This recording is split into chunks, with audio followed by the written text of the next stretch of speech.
നമസ്കാരം. എല്ലാ സജ്ജനങ്ങൾക്കും സന്ധ്യാദീപത്തിലേക്ക് സ്വാഗതം.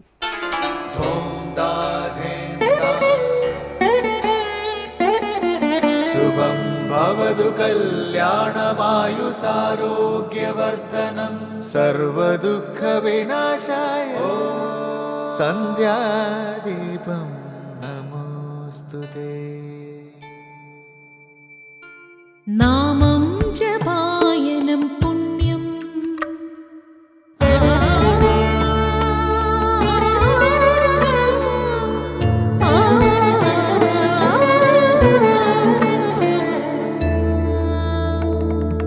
നാമം ജപായനം പുണ്യം നിരുപമദീപാങ്കുരം പോലെ സ്വരശ്രുതിലയവരമതുലം ദീവാങ്കണം മോക്ഷസംഗീതസാരം നീളും വഴിത്താരയിൽ ജീവതാരം മന്ത്രാലാപം മായാവിൻ നിൻ പ്രസാദം.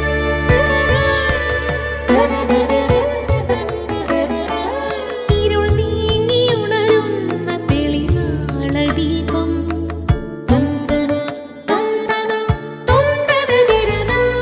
ഇരുൾ നീങ്ങിയുണരുന്ന തെളിനാളദീപം പ്രണവാമൃതം ചൊരിയുന്ന ദീപം. ദീപം ദീപം ദീപം ദീപം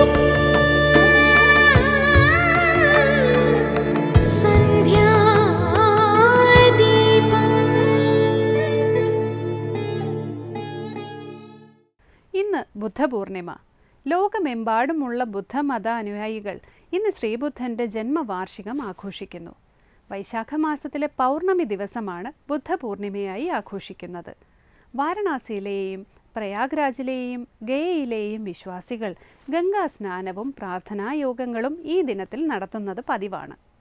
ചിലർ മഹാവിഷ്ണുവിൻ്റെ അവതാരമായാണ് ഗൗതമ ബുദ്ധനെ കണക്കാക്കുന്നത്. ശ്രീബുദ്ധൻ ജനിച്ചതും ബോധോദയം സിദ്ധിച്ചതും തൻ്റെ ആത്മീയ തീർത്ഥയാത്ര ആരംഭിച്ചതും ഒടുവിൽ നിർവ്വാണമടഞ്ഞതും ഈ ദിവസമാണെന്ന് വിശ്വസിക്കുന്നു. അതുകൊണ്ട് തന്നെ ബുദ്ധമത വിശ്വാസികളുടെ ഏറ്റവും പ്രധാനപ്പെട്ട ആഘോഷ ദിനമാണ് ബുദ്ധപൂർണിമ. ബുദ്ധൻ്റെ ജന്മസ്ഥലമായ സാരനാഥിൽ വിശ്വാസികൾ ഈ ദിനത്തിൽ സംഗമിക്കുന്നു. ബോധ്ഗയയിൽ വെച്ചാണ് ശ്രീബുദ്ധന് ബോധോദയം സിദ്ധിച്ചതെങ്കിലും തൻ്റെ പിൻഗാമികളെ അദ്ദേഹം കണ്ടെത്തിയതും ആദ്യത്തെ ധർമ്മപ്രബോധനം നടത്തിയതും സാരനാഥിലാണ്. അഹിംസാ മന്ത്രങ്ങൾ ഒരിക്കൽ കൂടി മനസ്സിൽ ഉരുവിട്ടുറപ്പിച്ച് ബുദ്ധദേവൻ്റെ ആധ്യാത്മിക ചൈതന്യം ആത്മാവിൽ കൂടുതൽ ദൃഢമായി വിളക്കി ചേർക്കുകയാണ് ബുദ്ധമത വിശ്വാസികൾ ഇന്ന് ചെയ്യുക. തുടർന്ന് ശ്രീ കാവാലം ശ്രീകുമാർ മനീഷ പഞ്ചകം ആലപിക്കുന്നത് കേൾക്കാം.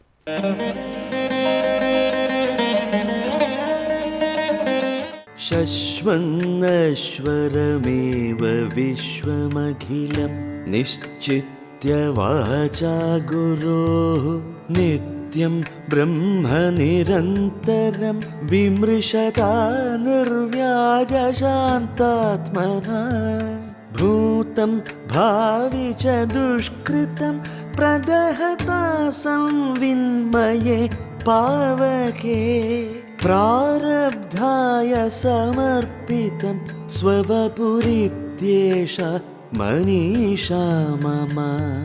ശശ്വന്നശ്വരമേവ വിശ്വമഖിലം നിശ്ചിത്യ വാചാ ഗുരോഃ നിത്യം ബ്രഹ്മ നിരന്തരം വിമൃശതാ നിർവ്യാജശാന്താത്മനാ ഭൂതം ഭാവി ച ദുഷ്കൃതം പ്രദഹതാ സംവിന്മയേ പാവകേ പ്രാരബ്ധായ സമർപ്പിതം സ്വവപുരിത്യേഷ മനീഷാ മമ. അടുത്തതായി ശങ്കര സ്തോത്രാമൃതം.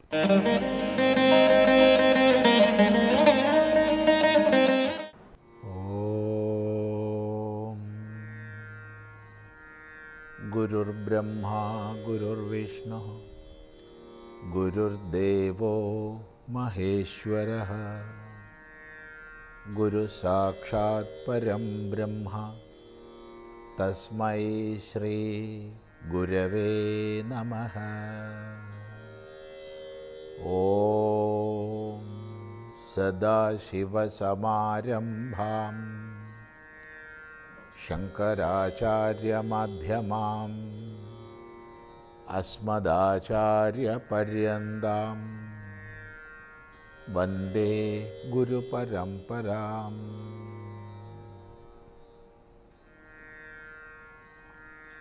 ശാങ്കരകൃതികളിൽ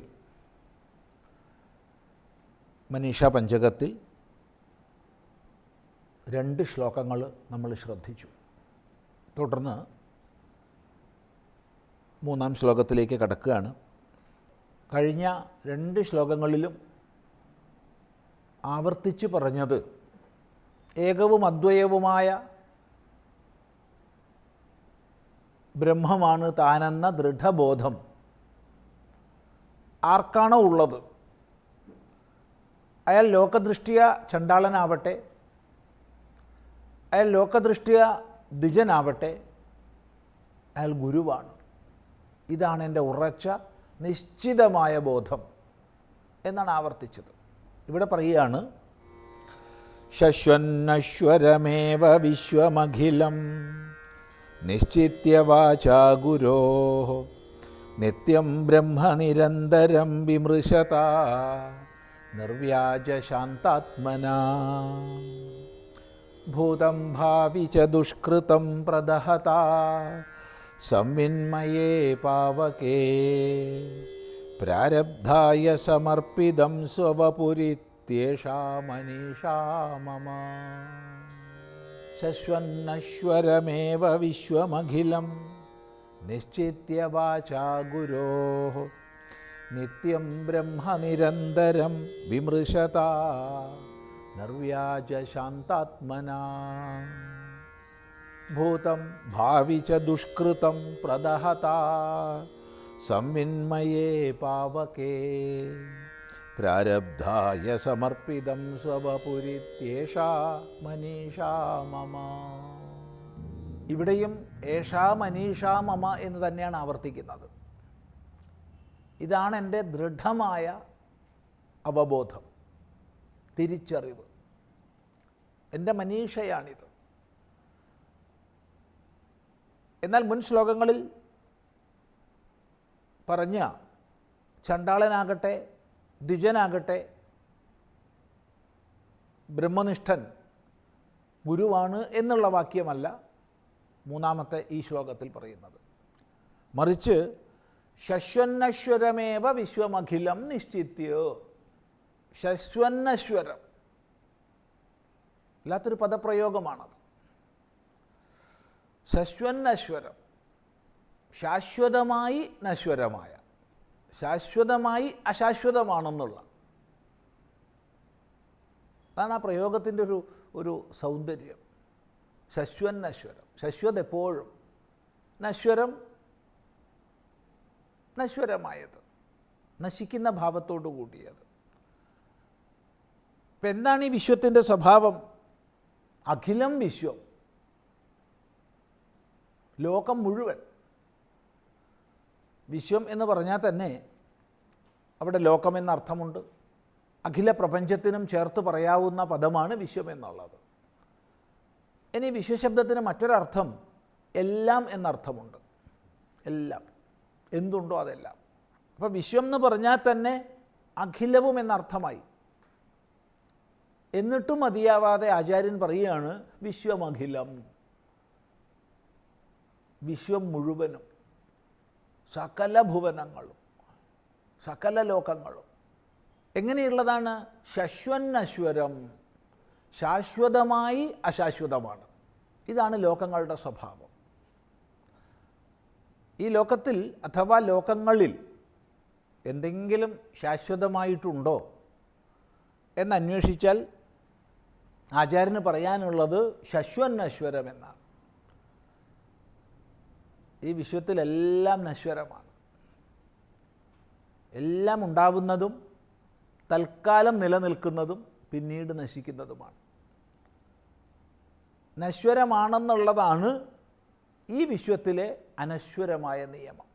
അപ്പോൾ ശാശ്വതമായി തന്നെ അശാശ്വതമാണ് വിശ്വം.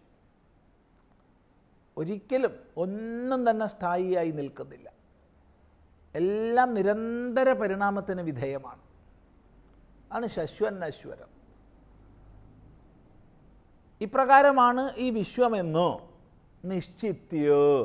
നിശ്ചിത്യ എന്ന് പറഞ്ഞാൽ നിശ്ചയിച്ചുറപ്പിച്ചിട്ട്. ഇവിടെ നമ്മൾ വിശ്വമഖിലം ശശ്വന്നശ്വരം എന്നാണ് പറയുന്നത്. സംസ്കൃതത്തിൻ്റെ, നമ്മുടെ വൈജ്ഞാനിക സമ്പത്തിൻ്റെ മഹിമയും ഗരിമയും വൈപുല്യവും സമ്പന്നതയും അചിന്ത്യമാണ്. ഇത് പറയാൻ കാരണം ഓരോ പദത്തിനും തന്നെ എത്ര അർത്ഥതലങ്ങളാണ്. നമ്മളിത് വിശ്വം എന്നുള്ളതിനെ മറ്റൊരു ഭാഷയിലേക്ക്, ഉദാഹരണത്തിന് ഇംഗ്ലീഷിലേക്ക് നമ്മൾ തർജ്ജമ ചെയ്യാമെന്ന് വിചാരിച്ചോളൂ. അവിടെ നമ്മൾ ഒന്നുകിൽ യൂണിവേഴ്സ് എന്നോ അല്ലെങ്കിൽ വേൾഡ് എന്നൊക്കെ തർജ്ജമ ചെയ്യും. പക്ഷേ സംസ്കൃതത്തിൽ ഓരോ പദത്തിനും സവിശേഷതയാർന്ന അർത്ഥങ്ങളാണ്. എപ്പോഴാണോ നമ്മൾ ജഗത്തെന്ന് പ്രയോഗിക്കുന്നത്, അപ്പോൾ ചലനാത്മകമായതെന്നാണ് അർത്ഥം. ഉണ്ടായി, നിലനിന്ന്, വളർന്ന്, മാറ്റങ്ങൾക്ക് വിധേയമായി, ക്ഷയിച്ച് നശിക്കുന്ന ചലനാത്മകതയോടുകൂടിയത്, അഥവാ സ്ഥാനചലനത്തോടു കൂടിയത്. അതിന് തന്നെ നമ്മൾ ഭുവനം എന്ന് പറയുമ്പോൾ എവിടെയാണോ സർവ്വജീവരാശികളും ഉത്പന്നമാകുന്നത് അതെന്നാണ് അർത്ഥം. അതിനെ തന്നെ നമ്മൾ ലോകം എന്ന് പറയുമ്പോൾ കാണപ്പെടുന്നത്, അനുഭവിക്കപ്പെടുന്നത് എന്ന അർത്ഥം.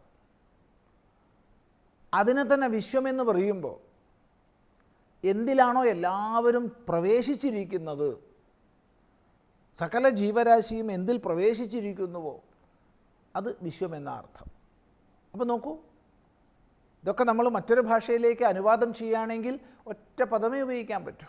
പക്ഷെ ഇവിടെ വ്യത്യസ്തങ്ങളായ അർത്ഥതലങ്ങളാണ്. ഇപ്പോൾ സകലരും നിവസിക്കുന്ന ഈ പ്രപഞ്ചം അഖിലവും ശാശ്വതമായി തന്നെ അശാശ്വതമാണ്. ഇതെങ്ങനെ അറിഞ്ഞു?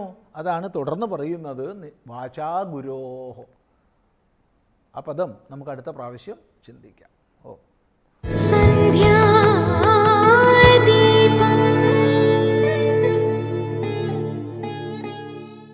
അടുത്തതായി സനാതനധർമ്മം.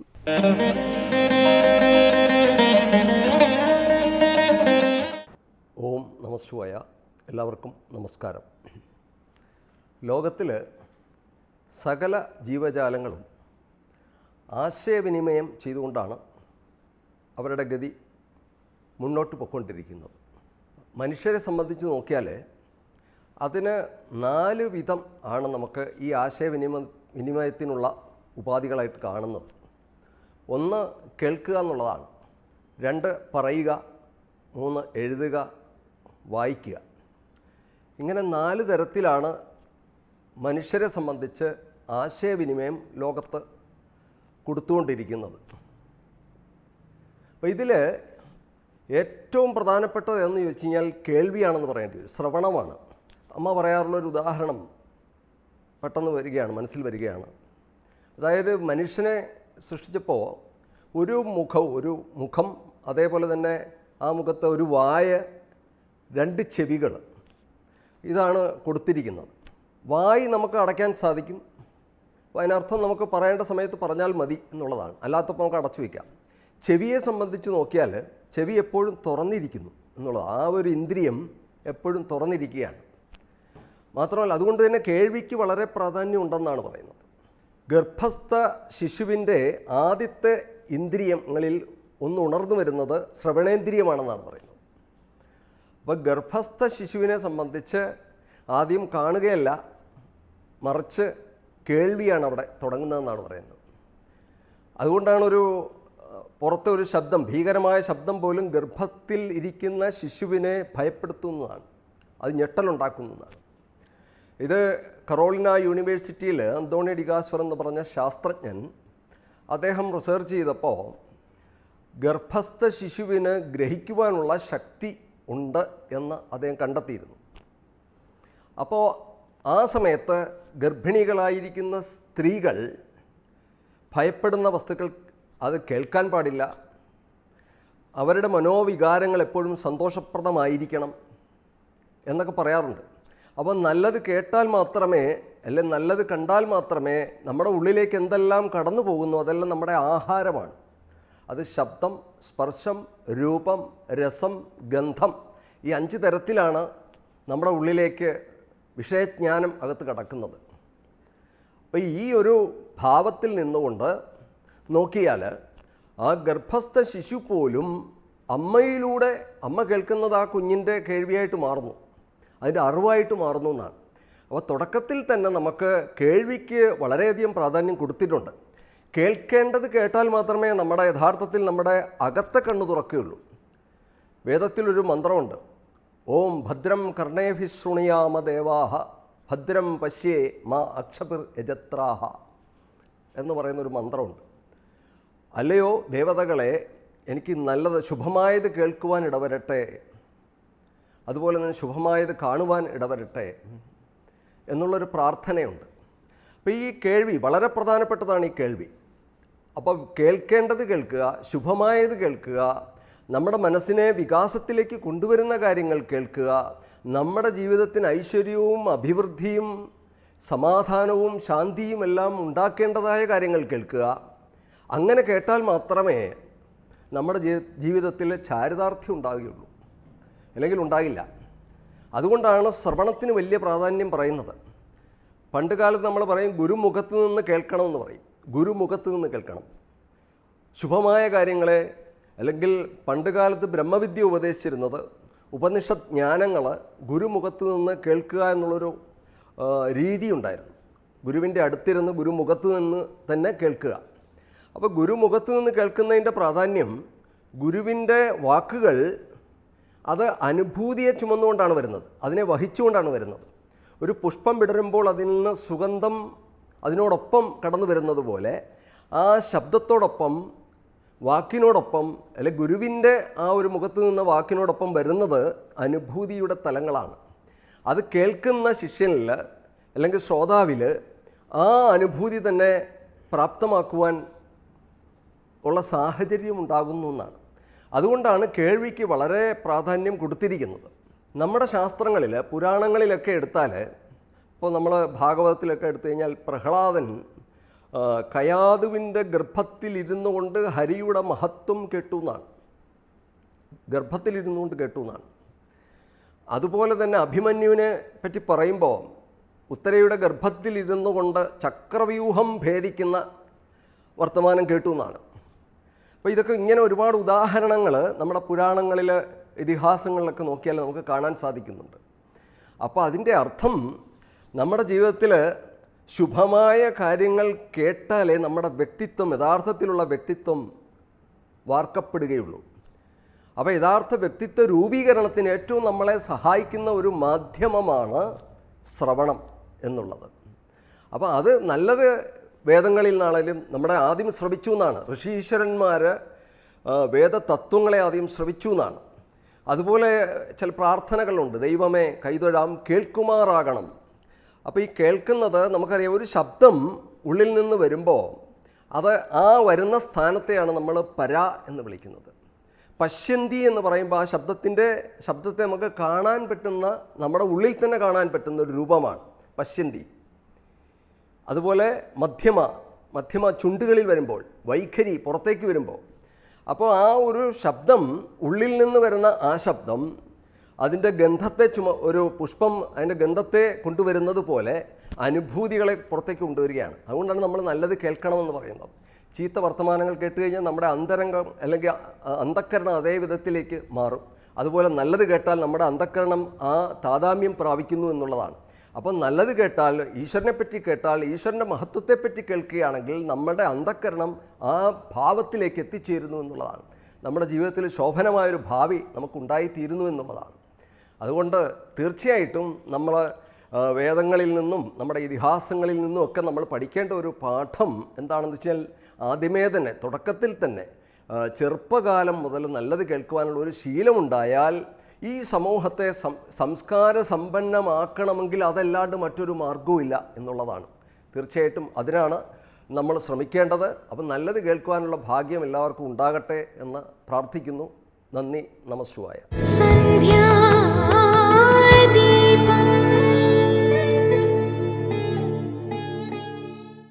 തുടർന്ന് ദീപാരാധനയാണ്.